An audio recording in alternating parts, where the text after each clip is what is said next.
Welcome back, students. This is 11th class physics, and today we will start chapter second. And the name of the chapter is units and measurements. यानी students अपन इस chapter में units and measurement के बारे में अपने को क्या करनी स्टडी करनी है। तो यूनिट्स तो आपको पता ही होगा, नाम से पता चल रहा है। यूनिट्स जो अपन ना कोई भी जैसे क्वांटिटी है उसके लास्ट में जो अपन यूज करते हैं वो क्या होती है, उसकी यूनिट्स होती है। जैसे आप लेंथ है, लेंथ को आप किस में मेजर करते हो, किलोमीटर, मीटर वगैरह। तो ये सारी क्या चीज़ है, यूनिट्स है। मीटर क्या है, यूनिट है। सेंटीमीटर क्या है, यूनिट है। मिलीमीटर क्या है, यूनिट है। किलोमीटर भी क्या है, एक यूनिट है। तो ये सारी क्या यूनिट्स है। हमें है ना इस चैप्टर में अपन ये स्टडी करेंगे कि सबसे पहले कि यूनिट्स की जरूरत क्यों पड़ी अपने को। Why we need the measurement of units. अच्छा, मेजरमेंट की जरूरत क्यों है। देखो, आप है ना मार्केट में जाते हो तो बिना मेजरमेंट के अपन है ना कोई भी बिजनेस नहीं कर सकते, कोई भी काम अपन बिना मेजरमेंट के कर नहीं सकते। अब सपोज करो आपको मार्केट जाना है और मान लो जैसे ये मार्केट में अपन जाते हैं और अपन कोई भी चीज है ना वो परचेज करते हैं। तो होता क्या है कि अपन है ना उसको कहते हैं कि 1 kg दो, तो उसके पास 1 kg का क्या होता है, कुछ ना कुछ मेजर करने के लिए कोई ना कोई इंस्ट्रूमेंट होता है कि हाँ भाई ये आपका 1 kg होगा। जैसे 1 kg का अगर कोई बाट है तो अपन कहते हैं हाँ भाई ये बाट है और ये आपका 1 kg का है। तो वो क्या है, मेजरमेंट, मेजर करने का क्या हो गया, एक तरीका हो गया। वो क्या हो गया, मेजर करने का एक मेथड हो गया कि ठीक है भाई इस मेथड से अपन मेजरमेंट करेंगे। तो स्टूडेंट्स, चैप्टर जो सेकंड है, इस चैप्टर का नाम है यूनिट्स एंड मेजरमेंट। और इसमें अपन यूनिट्स के बारे में डिस्कस करेंगे और साथ में अपन मेजरमेंट के बारे में भी डिस्कस करेंगे। तो इसमें जो पहला अपना जो टॉपिक है, सबसे पहले अपन स्टडी करेंगे फिजिकल क्वांटिटीज के बारे में। और स्टूडेंट्स, यहीं से आपको ना चैप्टर सेकंड के जैसे जैसे मैं बोर्ड पे लिख रहा हूँ ना वैसे वैसे आपको ना इसके नोट्स तैयार करने हैं। यानी जो चीज़ मैं बोर्ड पे लिख रहा हूँ ना वही आपके क्या होंगे, नोट्स होंगे। जो चीज़ें मैं बोर्ड पे लिखता हूँ, समझाता हूँ, वो चीज़ें आपको नोट्स में ही राइट करनी है। तो अलग से कोई नोट्स वगैरह लिखने की जरूरत नहीं है। तो चलो स्टूडेंट्स, अपन स्टार्ट करते हैं। Class 11th units and measurement, and first topic is physical quantities.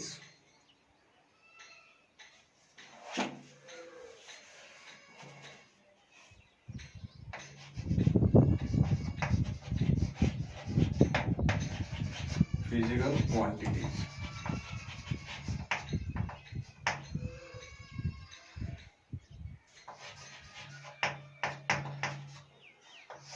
सबसे पहले अपन बात करते हैं फिजिकल क्वांटिटी कौन सी होती है।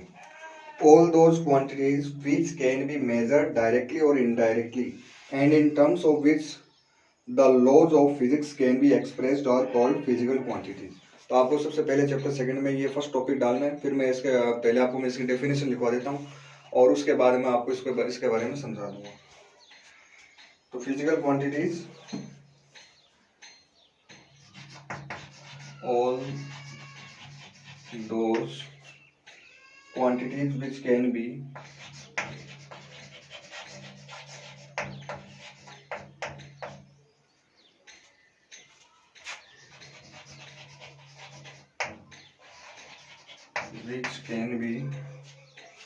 measured directly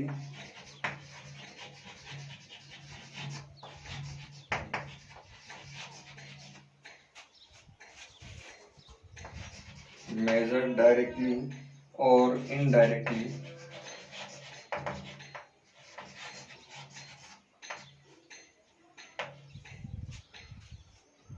and in terms of which laws of physics and in terms of which laws of physics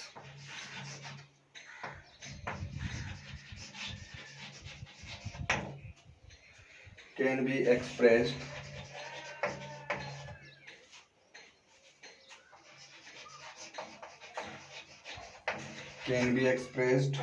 are called physical quantities,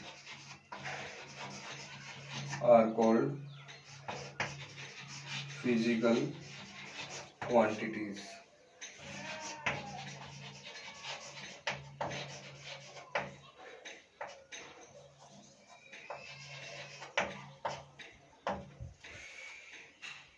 for example length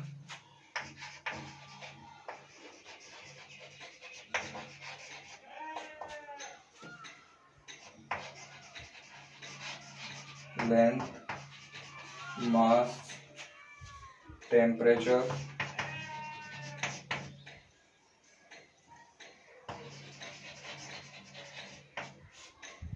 speed force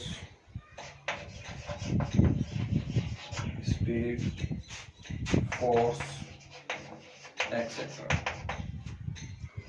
okay students, ये होती है आपकी physical quantities. अब इसको थोड़ा सा समझ लेते हैं अपन।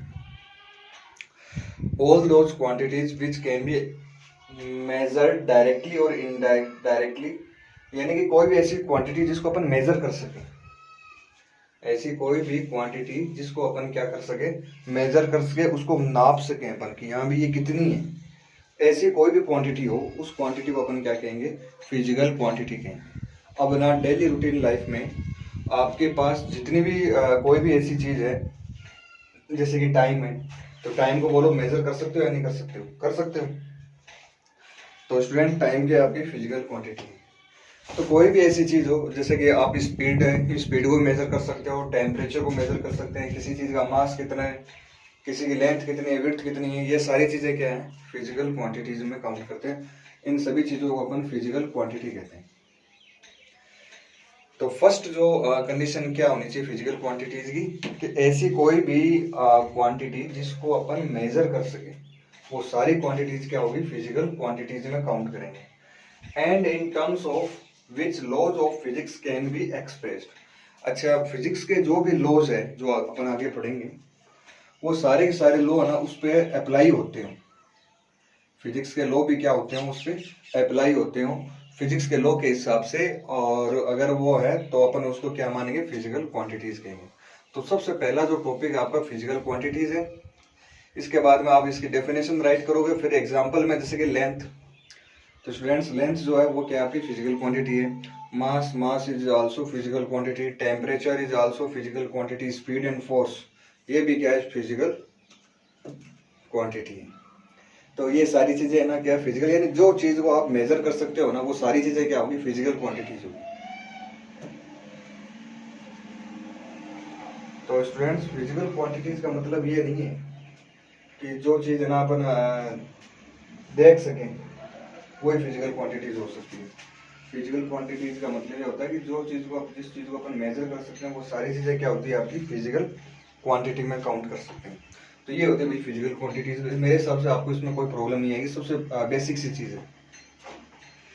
अब बात करते हैं फिजिकल क्वांटिटीज के टाइप्स। अच्छा, फिजिकल क्वांटिटी के ना टू टाइप्स होते हैं, एक तो फंडामेंटल क्वांटिटीज और दूसरी होगी अपनी derived quantities. Types of physical quantities.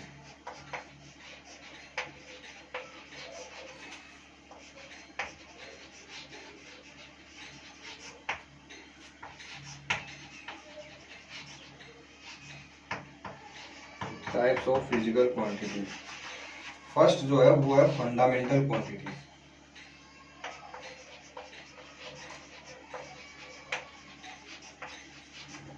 Fundamental quantity और सेकंड है ड्राइव्ड क्वांटिटी।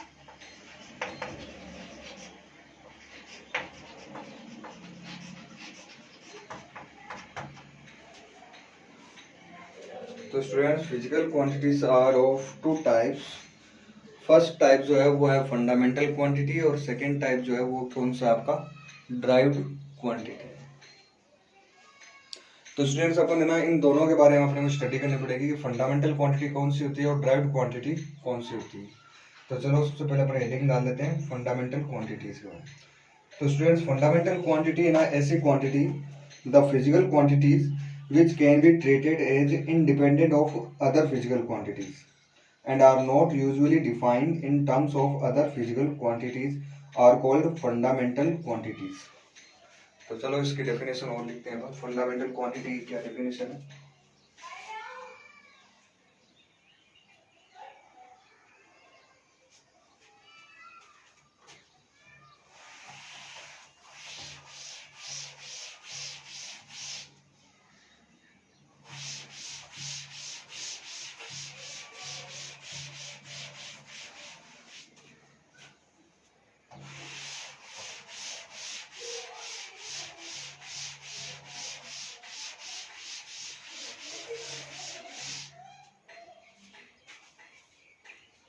फर्स्ट जो टाइप है स्टूडेंट्स वो है आपका fundamental quantities.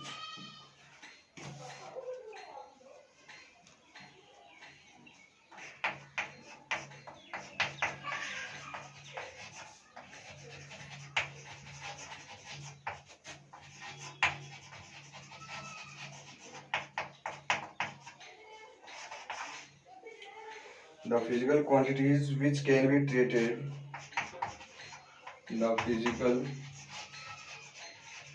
quantities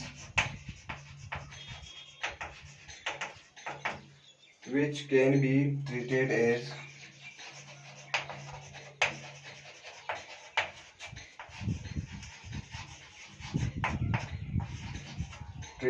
as independent of other physical quantity.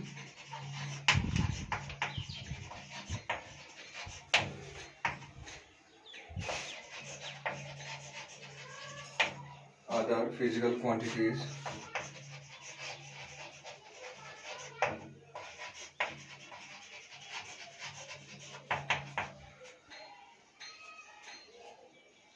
and are not usually defined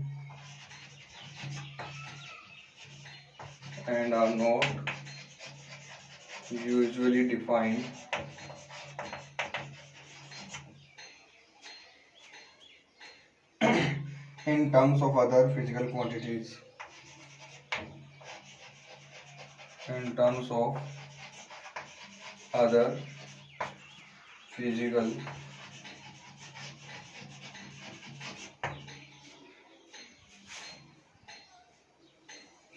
quantities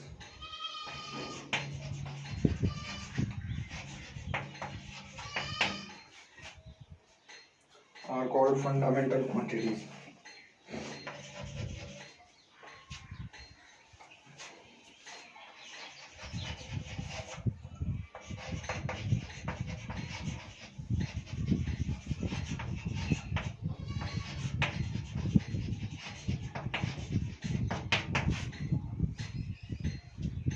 तो ये होती है स्टूडेंट फंडामेंटल क्वांटिटी। इसको थोड़ा अपन समझते हैं। The physical quantities which can be treated as independent of other physical quantity, यानी कि ऐसी फिजिकल क्वांटिटी जो दूसरी फिजिकल क्वांटिटी पर डिपेंड नहीं करती है। ऐसी फिजिकल क्वांटिटी को अपन क्या कहेंगे? फंडामेंटल क्वांटिटी कहेंगे। अच्छा, and are not is usually defined in terms of other physical quantity, यानी कि जैसे कि मान लो एक फिजिकल क्वांटिटी ऐसी होनी चाहिए, फंडामेंटल क्वांटिटी वो होती है जो आपकी दूसरी कोई भी क्वांटिटी है उस पर डिपेंड नहीं करती हो, दूसरी क्वांटिटी पे डिपेंड नहीं करती हो। ऐसी जो क्वांटिटी है इसको अपन क्या कहेंगे? फंडामेंटल क्वांटिटी कहेंगे। ठीक है। अब ऐसी जो फंडामेंटल क्वांटिटी है जो दूसरी क्वांटिटी पे डिपेंड नहीं करती। अब जैसे आपको एक नॉर्मल सा एग्जांपल बताता हूँ।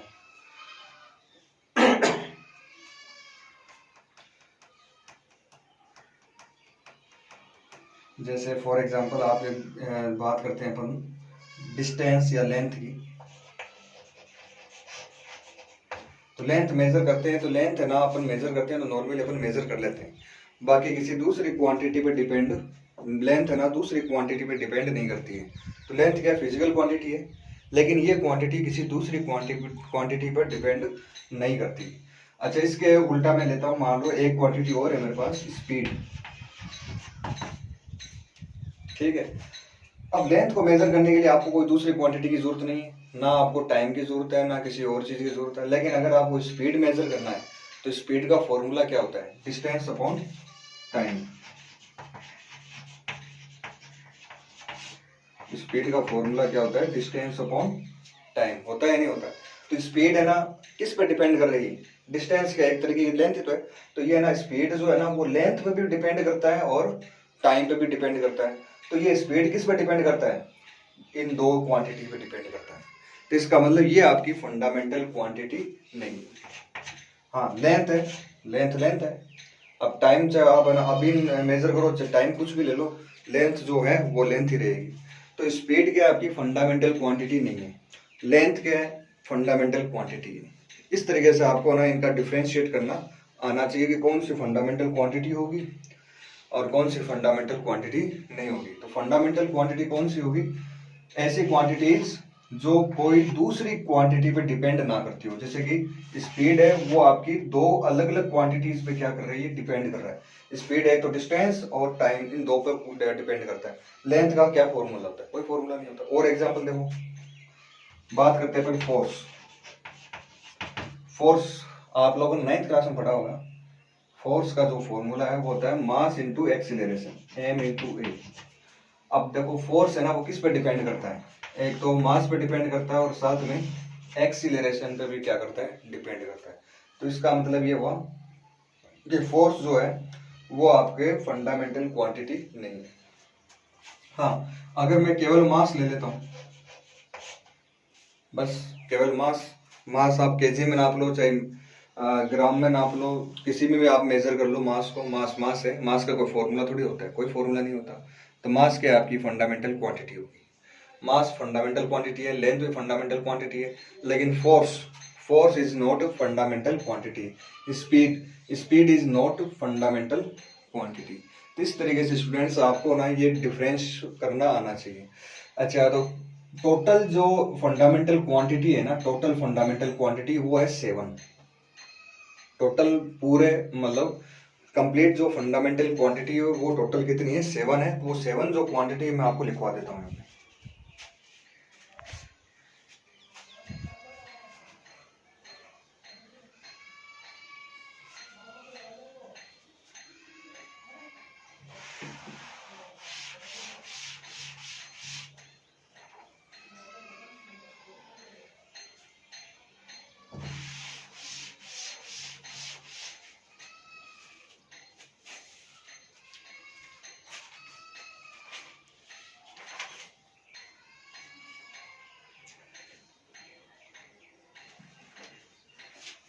यहाँ नीचे लिख लो, total there are 7 fundamental quantities.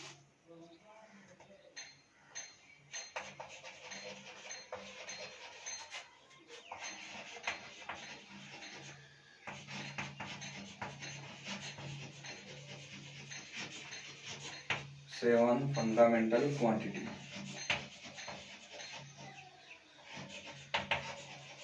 There are total 7 fundamental quantity. First है वो लिख लो, मास, length, time, mass.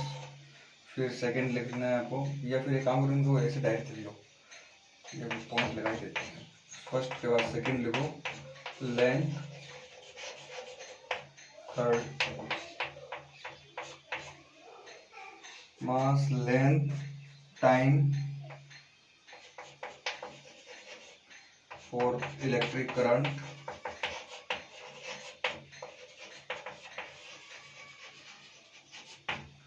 Fifth temperature,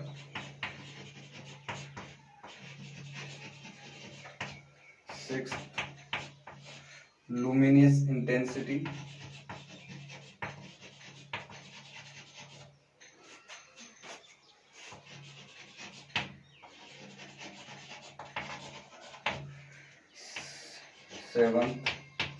seventh is amount of any substance या quantity of matter।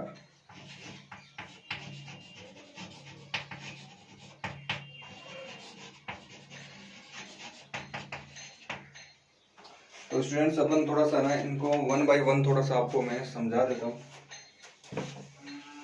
ये आखिरकार है क्या चीज।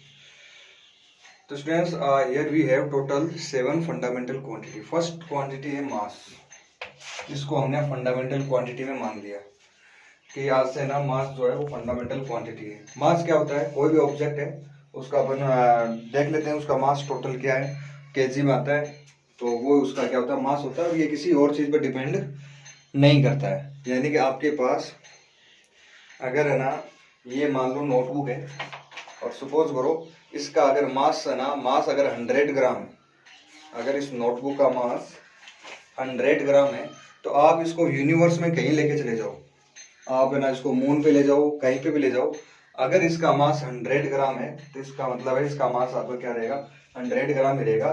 दैट विल नेवर चेंज, यानी वो चेंज नहीं होगा, और ना ही ना ये किसी चीज पे डिपेंड करता है। मास जो है वो आपका ऑब्जेक्ट का मास जो है वो वही रहता है, ये that will not depend anything on anything. उसके बाद में जो सेकंड फंडामेंटल क्वांटिटी जो है वो क्या है स्टूडेंट्स, लेंथ। लेंथ जो अपन लेंथ मेजर करते हैं वही लेंथ है, और लेंथ क्या है आपकी फंडामेंटल क्वांटिटी है। लेंथ है, अगर मान लो आपको ना सपोज करो ये इतना 1 मीटर है, मान लिया मैंने आज के बाद कि इतना मान लो 1 मीटर है, तो सब जगह ये इतना क्या रहेगा आपका 1 मीटर ही रहेगा। मेजर करने का तरीका सबका सेम है। ये यहाँ पे अगर 1 मीटर है तो मून पे जाओगे तो वहां पे भी आपका 1 मीटर इतना ही रहेगा, ना इससे छोटा होगा ना इससे बड़ा होगा। तो लेंथ भी क्या आपकी फंडामेंटल क्वांटिटी, यानी लेंथ जो है वो भी आपको किसी चीज पे डिपेंड नहीं करती। उसके बाद में बात करते हैं time. Time is also a fundamental quantity. Time period ना, टाइम के बारे में आपको पता है, टाइम भी एक फंडामेंटल क्वांटिटी है। आप है ना अपनी वॉच में मान लो सपोज करो अभी 7 बजे हुए, तो उस वॉच को आप कहीं लेके जाओ, 1 घंटे बाद में उस वॉच में कितने बज जाएंगे, 8 बज जाएंगे। सीधी सी बात है, ऐसा नहीं है कि यहाँ पे 7 बजे हुए हैं और अमेरिका में अभी 1 घंटे बाद अपने तो यहाँ 8 बज जाएंगे और वहाँ पे 9 बज जाएंगे, ऐसा नहीं होगा। हाँ वो एक अलग केस है, यहाँ पे रात के 8 बजे हैं वहाँ पे दिन के 8 बजे, वो एक अलग केस है कि टाइम अलग अलग सेट कर रखा है। यहाँ पे दिन के 8 बजे हुए, वहाँ पे रात के मान लो 10 बजे हुए होंगे। लेकिन 1 घंटे बाद, 1 घंटा जो है ना वो कितना होता है, 60 मिनट का होता है। तो वो सब जगह क्या होगा, 60 मिनट का ही होगा। 1 मिनट आपका 60 सेकेंड का है, तो वो भी क्या 60 सेकेंड का है। और ये जो टाइम है वो किसी और चीज पे डिपेंड नहीं करता है। इसलिए स्टूडेंट्स अपन इसको किस में काउंट करेंगे, फंडामेंटल क्वांटिटी में ही काउंट करेंगे। उसके बाद में अपन बात करते हैं इलेक्ट्रिक करंट। करंट के बारे में आप लोगों ने 10th क्लास में भी पढ़ा है। करंट जो है वो भी क्या अपनी फंडामेंटल क्वांटिटी है, यानी कि बेस क्वांटिटी। फंडामेंटल क्वांटिटी का दूसरा नाम क्या होता है, बेस क्वांटिटी। यानी इलेक्ट्रिक करंट जो है ना वो भी क्या आपकी बेस क्वांटिटी है, ये भी किसी और चीज पे डिपेंड नहीं करेगी। इसके बाद में अपन बात करते हैं temperature. Temperature is also fundamental quantity. जिस हिसाब से टेम्परेचर इंक्रीज होता है या डिक्रीज होता है वो सेल्फ होता है, और ये भी क्या आपकी फंडामेंटल क्वांटिटी में इसको अपन काउंट करेंगे। लुमिनियस इंटेंसिटी, ये क्या चीज होती है, देखो लुमिनियस इंटेंसिटी आपको मैं एक एग्जांपल से समझाता हूँ। मान लो आप ना घर पे आपके पास 2 बल्ब है, ठीक है, आपके पास घर पे ना 2 बल्ब है। जैसे मान लो एक तो बल्ब ये और दूसरा बल्ब ये आपका 50 वोल्ट, ये आपका 100 वोल्ट, ठीक है। एक बल्ब तो आपका 50 वोल्ट है और एक बल्ब कितना है, 100 वोल्ट का है। अब मैं अगर आपसे पूछूं कि जब आप दोनों जो बल्ब है उनको आप जब ना इलेक्ट्रिसिटी में आप लगाओगे, कौन से वाले बल्ब से ज्यादा रोशनी होगी, कौन सा वाला बल्ब ज्यादा चमक पैदा करेगा, तो आप कहोगे सर 100 वोल्ट वाला है वो ज्यादा चमक पैदा करेगा, 50 वोल्ट वाला है वो कम चमक पैदा करता है। तो यानी कि जो चमक है ना वही क्या होती है, हमारी लुमिनियस इंटेंसिटी होती है। कौन ज्यादा रोशनी कर सकता है, एक छोटी कैंडल लो और एक बड़ी कैंडल लो। बड़ी कैंडल है वो ज्यादा रोशनी करेगी, छोटी कैंडल है वो थोड़ी सी रोशनी उससे ना रोशनी कम करती है।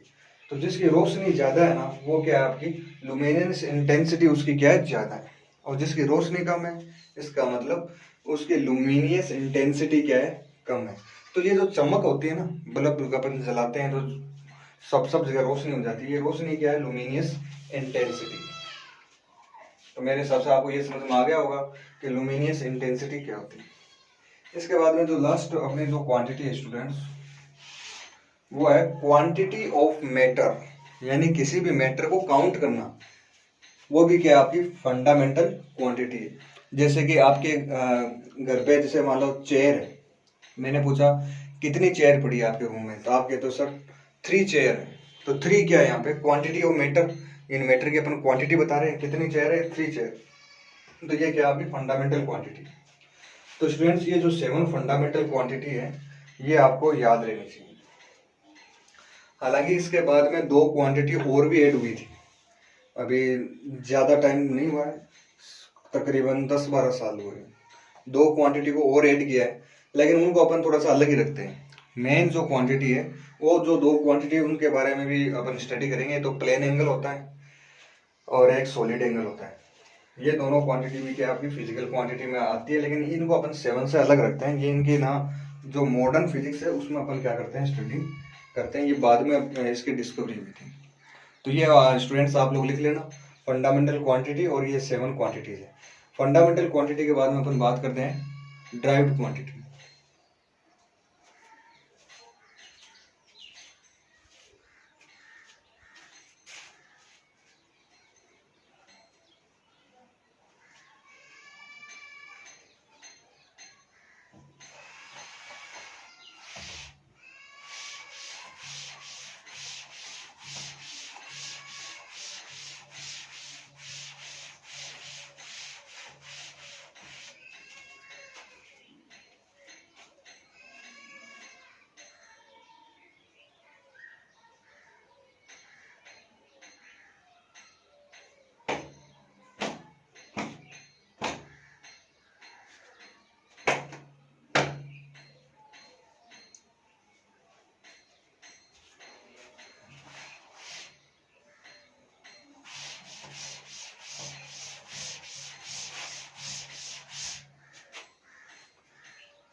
ओके स्टूडेंट्स, नेक्स्ट जो क्वांटिटी है वो है आपकी ड्राइव्ड क्वांटिटी। तो उसके बारे में थोड़ी अपन स्टडी कर लेते हैं। ड्राइव्ड क्वांटिटीज कौन सी होगी?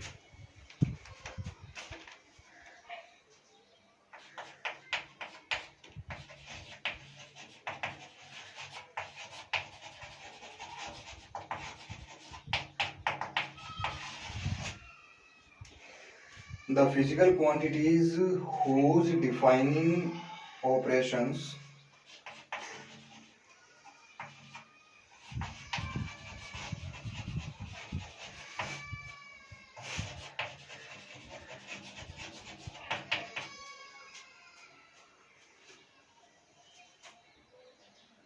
whose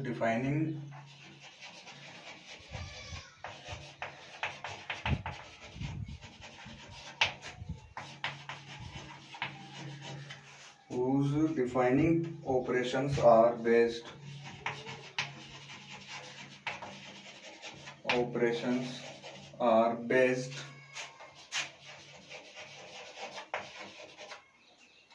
based on other physical quantity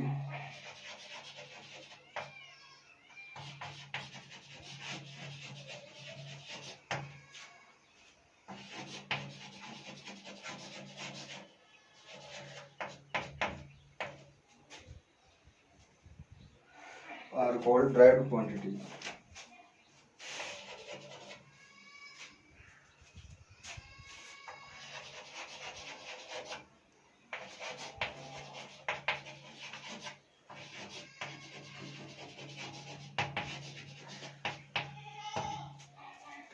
देखिए ये होती है student derived unit, derived quantity. Derived quantities यानी कि ऐसी क्वांटिटी जो फिजिकल क्वांटिटी जो फंडामेंटल क्वांटिटी आपको जो मैंने बताई थी ना, उस फंडामेंटल क्वांटिटी से मिलकर जो क्वांटिटी बनती है, दो फंडामेंटल क्वांटिटी को मिलाकर या तीन फंडामेंटल क्वांटिटी को मिलाकर कोई क्वांटिटी बना दी, ऐसी क्वांटिटी को अपन क्या कहते हैं, ड्राइव्ड क्वांटिटी कहते हैं।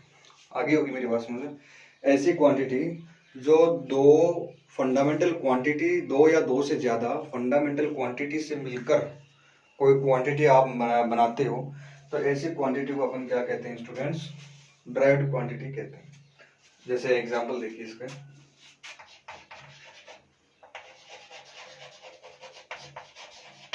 ये आपको लिखा the physical quantity whose defining process, या एक काम करना प्रोसेस मत लिखो, यहाँ पे ऑपरेशन लिख दो।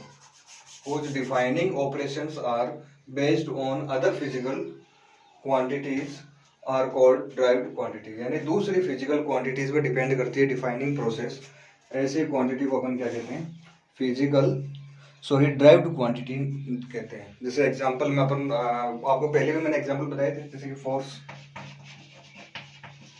फोर्स का फॉर्मूला क्या होता है, मास इनटू एक्सीलरेशन। फोर्स का फॉर्मूला क्या होता है, मास इनटू एक्सीलरेशन। तो फोर्स है ना वो दो दूसरी फिजिकल क्वांटिटीज पे क्या कर रहा है, डिपेंड कर रहा है। इसको डिफाइन, फोर्स को डिफाइन करने के लिए आपको मास और एक्सीलरेशन दो दूसरी क्वांटिटी आपको लेनी पड़ेगी।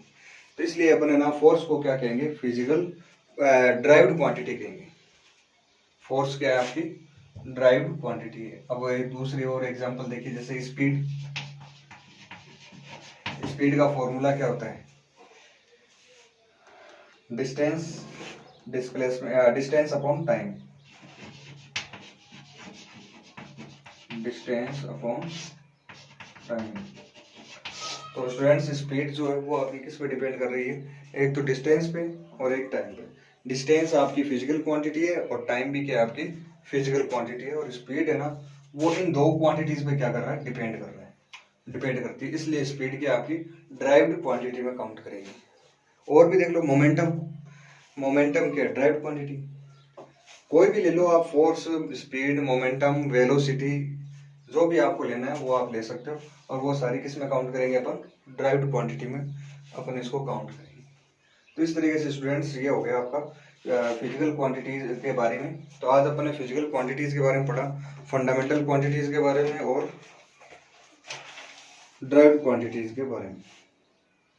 इसके बाद में tomorrow we will study about physical units, fundamental and derived units. Okay student, thank you, have a nice day. Next video lesson में अपन फिजिकल क्वांटिटी के, आज तो अपन ने फिजिकल क्वांटिटी के बारे में स्टडी की, नेक्स्ट वीडियो लेसन में अपन फिजिकल यूनिट्स के बारे में अपन स्टडी करेंगे। Thank you, have a nice day.